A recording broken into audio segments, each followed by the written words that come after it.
We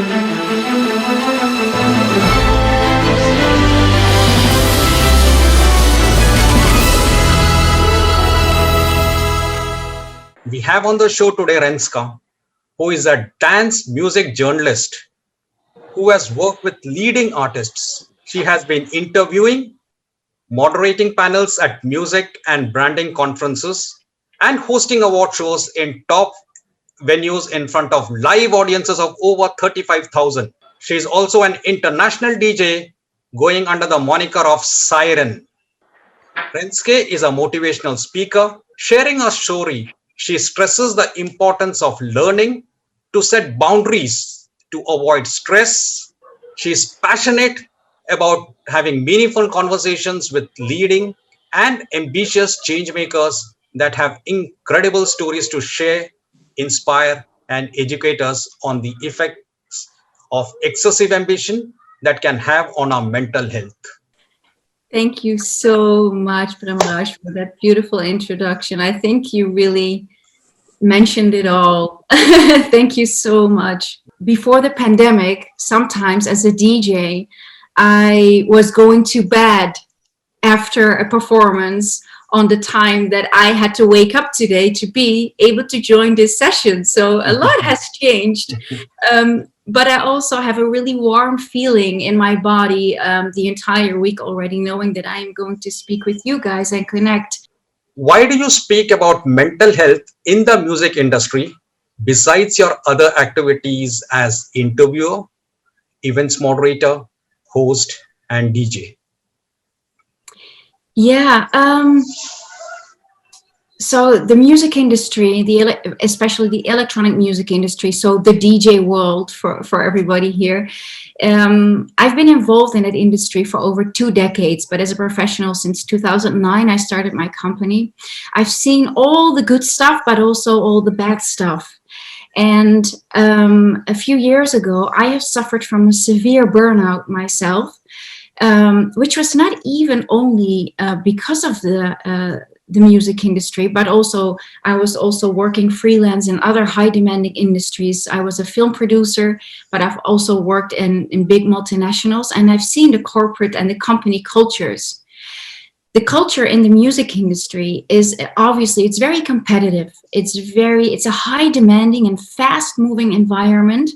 And I have seen so many colleagues of mine struggle with their physical health because of very hectic touring schedules, lack of sleep, unable to eat healthy food when you're on the road, over the world to perform.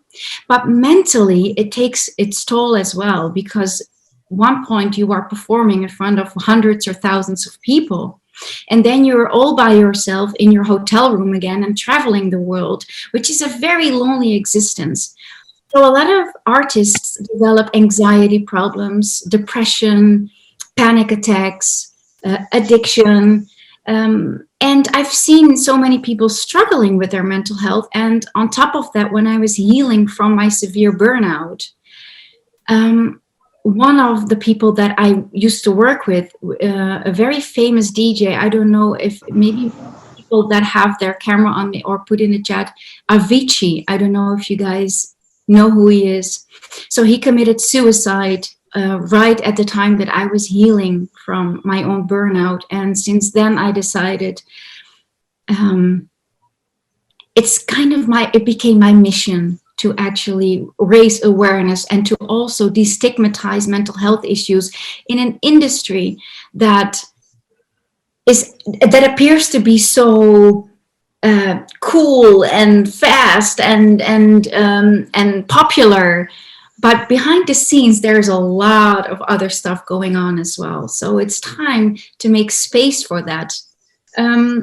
Also, I'm invited to do talks for different kinds of big channels in the music industry, like Beatport, which is one of the biggest distribution channels for electronic music in the world. And I became a member of the Association for Electronic Music. And I'm part of their the health working group, which focuses on health for fans and professionals worldwide in the music industry. So And besides that, I am offering guidance now to young talents, but also more experienced talents in mentorships. Up to now, we have been speaking about mental health in the music industry. Now, I believe you want to reach out to a wider audience. Any particular reason? Definitely, definitely, yeah.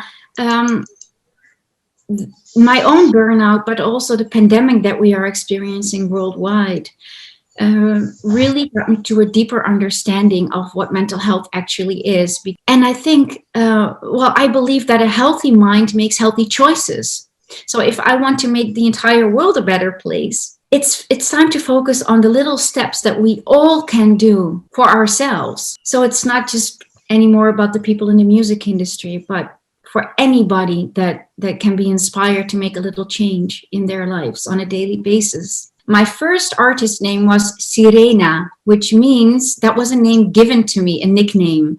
And it means mermaid in many languages. And I have a special connection with mermaids. To me, it started when I was a little girl, but it never left me. You suffered some severe burnout during the global pandemic. This has had a significant effect on the music and event industry, which was closed. And how is it that you developed resilience in these tough times? Burnout was when I stopped doing everything that I was doing was in 2017. And I didn't go on for a little bit longer when I was already burned out. I went on for years because I didn't want to give up the things that I was doing. This is why people burn out, right? It's the people that push too hard. It's not the people that know how to stop on time. So it was a really long healing process. And then I actually was building up. I just signed a new management contract. I was just signed to the record labels I wanted to be signed on. And I was going to play on one of the biggest clubs in Ibiza, which is the showcase for the world when it comes to electronic music. So I was gearing up mentally for that summer, which was last summer. So after my burnout, I was building up all of this for, to put everything back into my career under siren. The world that actually lose everything because of the pandemic, not just people in the music industry, right? There are so many people losing their incomes, their houses, don't know even how to pay for their next rent or mortgage, and have to take care of their children. And I know I'm not alone in this. So how to create change when you are depressed or burnout, which a lot of people in the world are experiencing right now. And I tap back into the time where actually you just showed that video from. Yeah. That video was in 2017. That was 1 month after I said, I cannot go on any longer. I still said yes to do the biggest show I hosted in my entire career. This was in front of 35,000 people in the Amsterdam Arena. So many thought leaders listening today to this show. But you cannot take on the world when you're a mess yourself, when you're low of energy, you're depressed or burned out. So what did I do? I started to focus on the small things, because how do you change the world? Step by step. I need to share this little story with you because it is so significant for what I'm going through, and a lot of people in the world are going through right now. I was walking my dog. This was already in summer, so the pandemic was already here, and there was a man. This is what I need to tell you. I was living at my brother's. This is the first weekend in my own house in Amsterdam. That's another story. I will tell you about it, but I couldn't afford my house. I have been away from this house 3.5 years, not being able to afford it. So I was living at my brother's place, an 1.5-hour drive from here. And there was a man with a little dog, and he was around 70 years old, I believe. And we had a nice chat, and I could tell that, the next time we met and the next time, and he was a little bit hesitant, but he said, if you want, you can come have a cup of coffee at my place one day. If you he was a bit hesitant. Maybe he was a little bit feeling funny that he was inviting a younger woman into his house, but I could feel that he was genuine. And all this time, I have been behind my computer in the pandemic, upgrading my skills, my knowledge about mental health, deepening my connection with it, talking on webinars and connecting with people worldwide like I do now about this topic. But still, this man, Barry, is his name, was in the back of my head, and I thought, I should do a coffee at his place. And I didn't. And then it was last New Year's, and the first week of January, I walk my dog and I see him on the street. And I wave at him and I say, hey, Barry, how are you doing? I've been thinking about you so much. And I need to still do that cup of coffee at your place. And he taught me within one sentence, he taught me a very important lesson. A little bit with a smile, but I could tell that he meant it. He said, yeah, what you say or what you do are two different things. And I said, you know what? I'm going to go have that cup of coffee right now with you. And he said, sure, come over. So I went to his place and we were talking for an hour and a half, 2 hours, nonstop. This person has an amazing life story. That's another keynote, actually. This person has lived 10 lives in one.